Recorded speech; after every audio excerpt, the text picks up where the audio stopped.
Hello everyone. Am I being selfish, self centered, or simply self aware?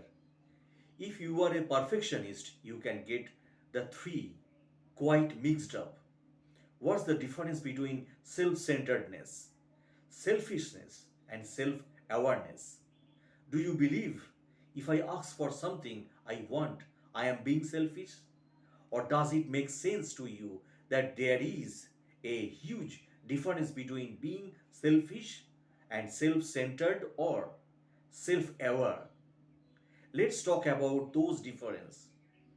Thoughts around what it means to be selfish, self centered, or self aware can be muddled and even feel contradictory at times. Do you believe if you ask for something you want, you are being selfish? Or if you say no to a request, you are being self centered? Do you know what it means to be self aware? Perhaps you are not familiar with these terms or how different they are from one another. A self centered person grabs the focus and places it on themselves without even realizing it. You are left wondering why you even bothered to talk to them in the first place, or you might absorb a kind of strange feeling, shame for sharing, as if your struggles or your joys don't matter. The difference between being self centered and being selfish. Then there is pure selfishness. Selfishness is putting your own needs or desires in front of someone else most or all the times.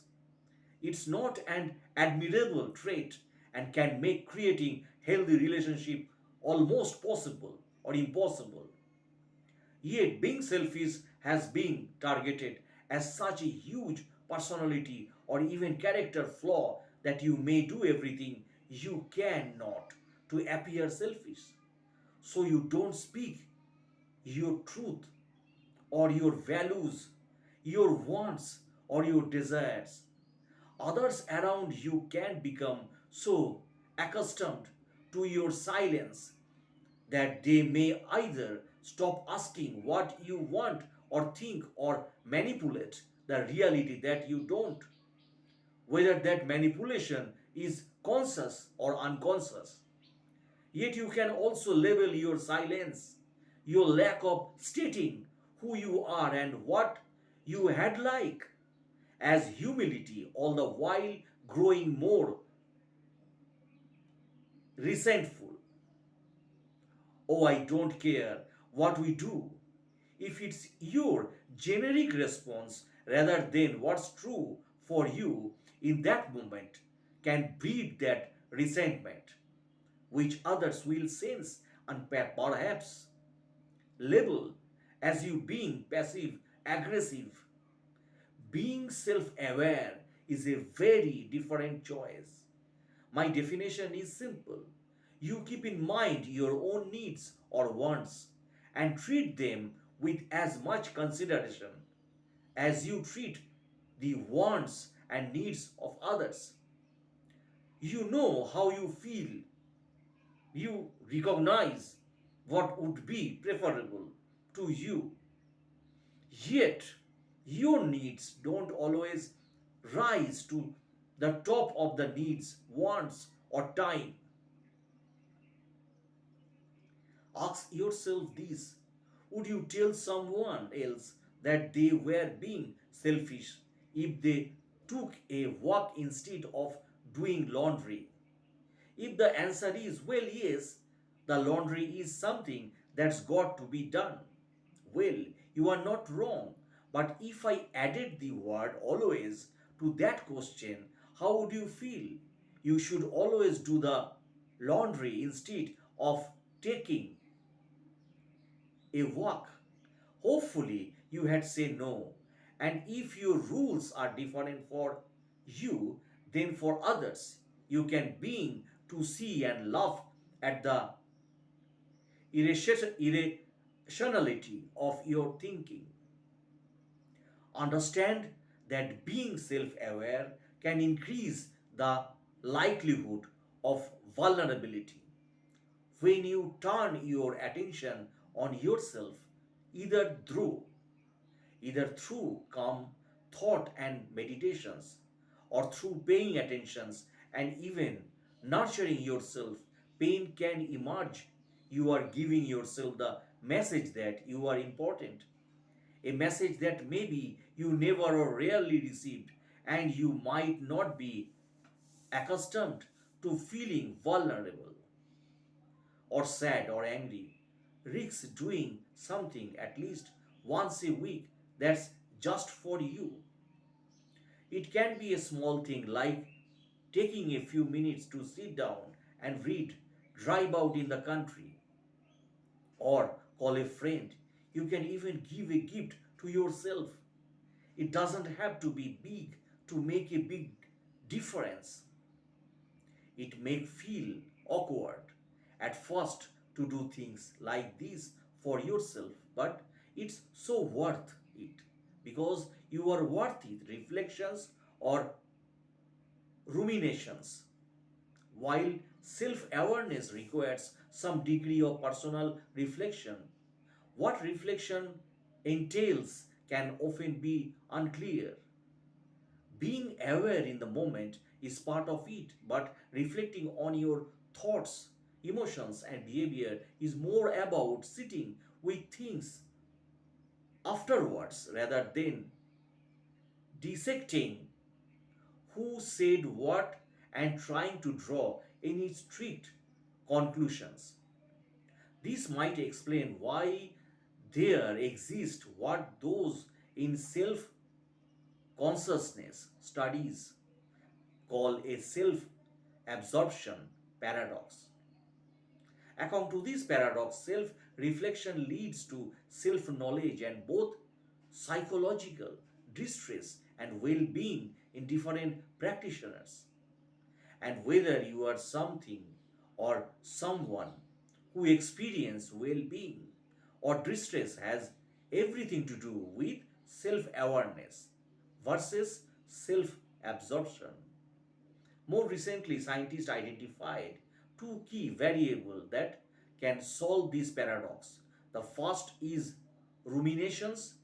In earlier studies, it seemed rumination and reflections were often conflated, which is significant problem.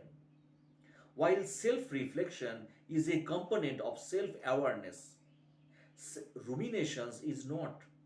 When we ruminate, we obsess over an incident, replying or replaying it again and again, often distorting our perceptions of events with our emotions about it. So, it's not a huge surprise that the distress someone practitioners of self reflection experience actually comes from ruminating, not reflecting at all, my friend. The second variable that can determine if someone will likely experience distress from self reflection is the need for absolute truth or certainty. Again, the study found that people with these tendency are more likely to be ruminating instead. How to tell if you are self absorbed? If you dominate conversations and give little thought to your impact on others, there is a good chance you may have slipped into self centeredness. The good news is that you can always work on becoming more self aware. Do you ruminate on events?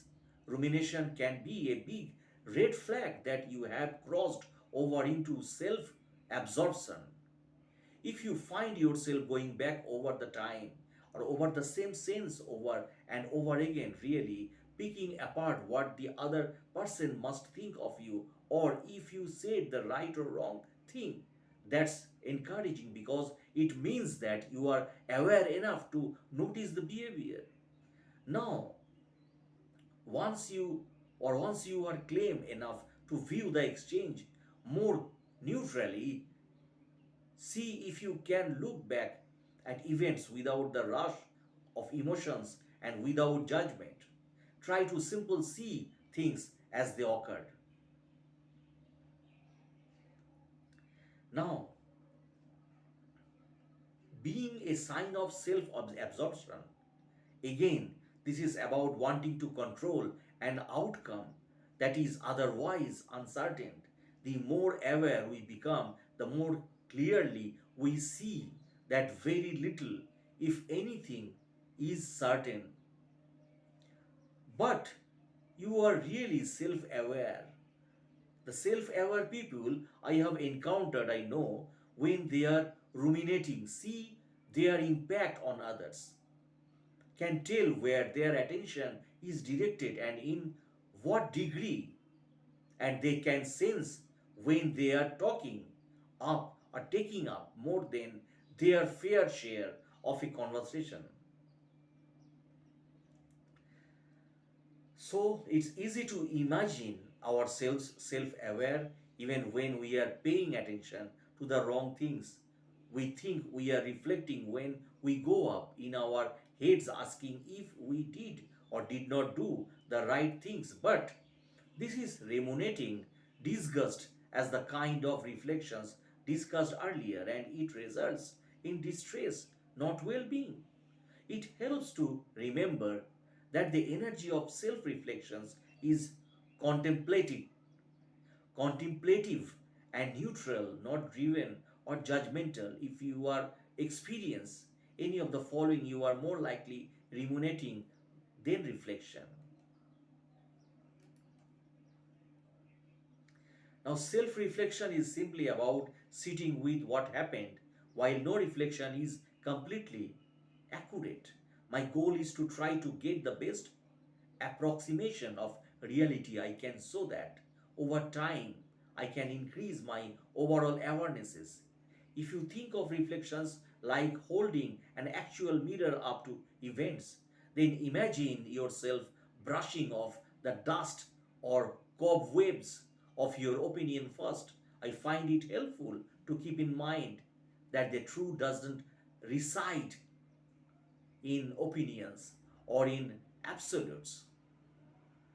So be happy in your life, be conscious about your life, and thanks for watching my videos. And if you like my blogs, please subscribe and share my blogs. Thanks again for watching.